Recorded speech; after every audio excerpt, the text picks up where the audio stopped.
Hi, ladies and gentlemen, Eddie Marcus here, and I want to talk to you on the subject that everybody must know God for themselves. You know, people talk about God, I believe, in every culture. Wherever people are, I believe that some point in time they talk about a power that they cannot see. And I have found that they relegate certain actions to particular powers. Now, I only say this because of my experience, and I have heard people talk about this God in all kinds of ways. Yes, I have. Even when they use a book that have a message in it using words. The words are interpreted or expressions made a lot different from one to another. So you have a society where you have many voices representative of a God, and yet the pain and the suffering that that tears them apart is continuously expressed in life, missing, and you might wonder why. I wonder why. You see, I'm an old man, and right now I'm sitting out here, can't sleep because I'm hearing about earthquake. Just the other day, it may have taken over 5,000 lives, perhaps more. But the city, the town have been destroyed. I'm thinking about the wildfires. I'm thinking about the floods. I'm thinking about the hurricanes and the sinkholes. It seems as if nature is doing such a catastrophic thing to the human population. Yet, when you think about the human population, you think about what it's doing to itself. Nature does not seem to compare. I was talking to someone just the other day who suggested that perhaps I stop talking about God, that I put my hand in the pot and try to take from it as much as I possibly can so that they can say that I lived a life worthwhile. But that doesn't make any sense to me. I know that we can live a life worthwhile. I know that we all can live a life worthwhile. And we all living a life worthwhile is more important to me than me living a life worthwhile. In other words, if I'm going to live a life worthwhile, I want to live a life worthwhile with you. Not out here by myself while looking at you suffering pain. And I'm supposed to be somebody? Nah. And you're not? I don't want to hear about that. Not at all. People pimping God. You have taken the world's money, the world's substitute, which says you don't need God. You don't need God to have a house. You don't need God to have education. You don't need God to have peace and prosperity. All you need is money. The people that got money can do many, many things, but they can't buy happiness. They can have access, but they cannot continued life. So, when you say, put your money here and God's gonna bless you, they are saying, use what the devil has substituted for God and pimp God. What they really mean is that it has no connection with God. What they really mean, I mean really, is that it has no connection with God whatsoever. At least that's what I get from it. So I say to myself, as I come out here this morning, listening to all that I have heard all my life, I've heard nothing that makes me feel that anybody on this earth right now got a hand on what's supposed to be going on. I don't know what, I don't know that I heard that someone, oh, yes, I do know that I heard that someone came and stood up for what was right, and they killed him.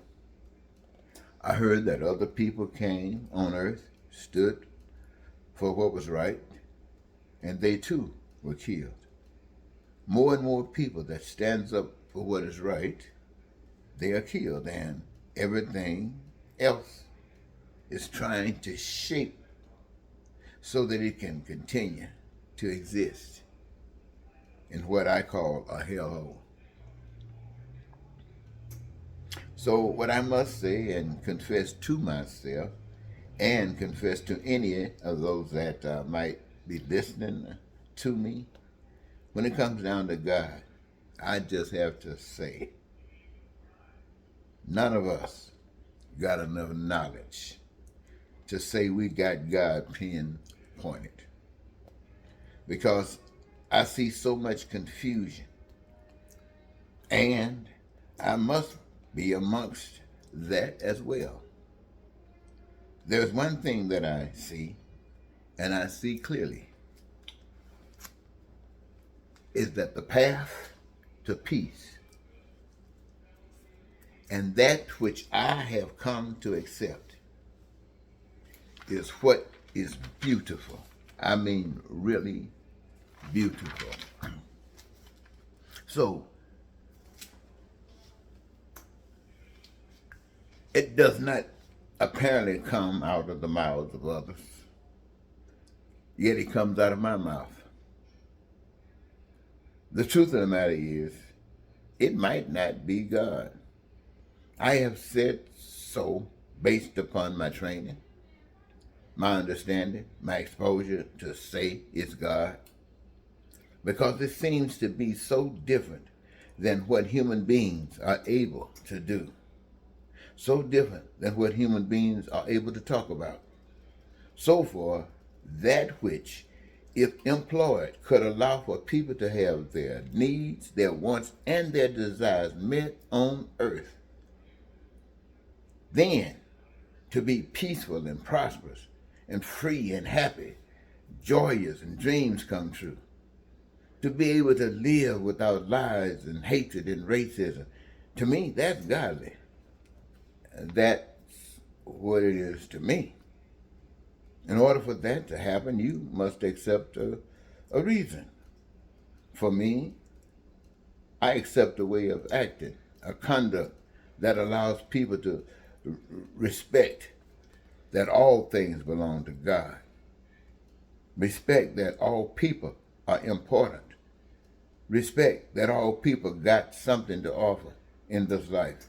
And respect that each thing that people do in this life is part of their participation, to the extent that this life prevents the pain and it deals with the suffering, and yet offers those things that we also say we want. I hear people talking about God. They say, we're not going to feed the hunger. They're talking about God while taking their guns to go and kill others. They talk about God in every act of evil. Yet, I want to live the life you hear me talk about.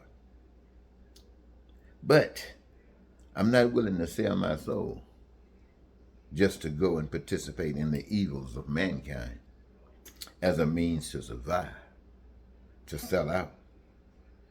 Can't make it without the man's way. So now I must turn my back on what I have seen and known to be true for me and act like everybody else and accept this path straight to hell? Nah, my friends. It seems as if I must give up this battle, fighting it this way, and tell America the system of government and all its people that God loves them, and so do I. But the best thing that I can do to show my love for you, the American people, and people on earth, is to accept the standards of life that you, the people, have denied. And for some strange reason on this earth, you don't want to love anything, or should I say to have anything as well, to do with it. And yet, you're willing to die to say that you will go to heaven.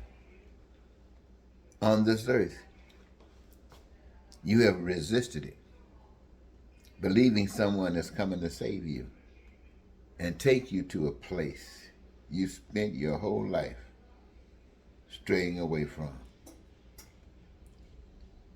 Many will say that you didn't know better. Well, I didn't know better. Who knew? But for some strange reason, some people learned. I believe because when they stood up, they were killed because they resisted this way of life. It makes me think that every last one of us on this earth conforms because we don't want to die, even though we all know we are going to die. So each of us must understand that it behooves that we know God for ourselves. And if we're on the right path with the right God, we'll all be going together.